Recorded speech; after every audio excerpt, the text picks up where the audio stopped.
fine. If he wants to get really aggressive, he could just go all in. I think that would not be insane with a 25 big blind stack. It sounds like a lot.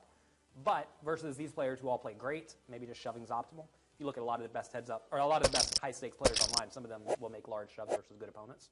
Anyway, he raises. Sergey defends the big blind, as he should. Flop comes king, 10, 5. And now Fabrice has a weak pair with a weak flush draw. And this is a spot where I think if he did not have the flush draw, he should probably just bet and try to pick up the pots. But with the flush draw, it is somewhat easy for him to at least see a river, because you can call a turn bet a lot of the time if it goes check-check on the flop, and then evaluate on the river. When you mention the flush draw, I think you mean the backdoor flush draw. I think some backdoor players flush will sort of traditionally think of a flush draw as having four to the flush, but in the modern era, flush draws, the backdoor flush draw is sometimes equally as important as the sort of the four-card flush draw. Right. So what really happens here? Imagine it goes check-check on the flop, and the turn is a 6 of clubs. Now Fabrice can very easily call on all of those turns with pretty much no problem.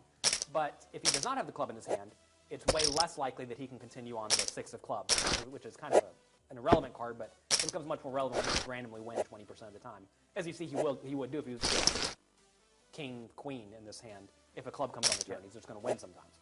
So having that backdoor draw is very important.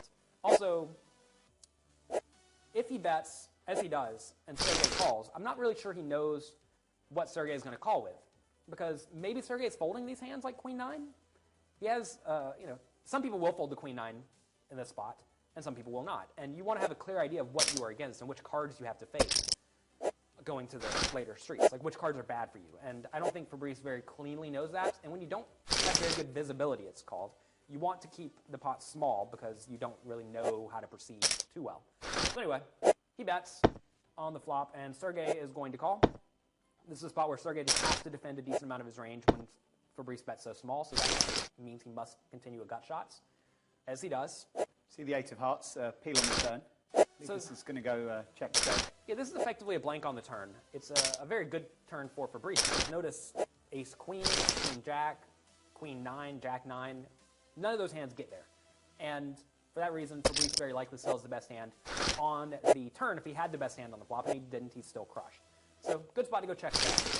4 diamonds hits the river. The river's another blank. And at this point, Sergey is going to decide to bet, as he should. I mean, this is one of the absolute worst hands he could have. Queen high is somewhat unlikely to win at showdown, so if you do find yourself in this situation in Sergey's shoes, you probably should throw out a bluff. You're not loving it. You're not trying to bluff a queen high too often versus the initial raiser, but it is what it is. Here we have it. So when he bets, notice he bets 1/2 of pot.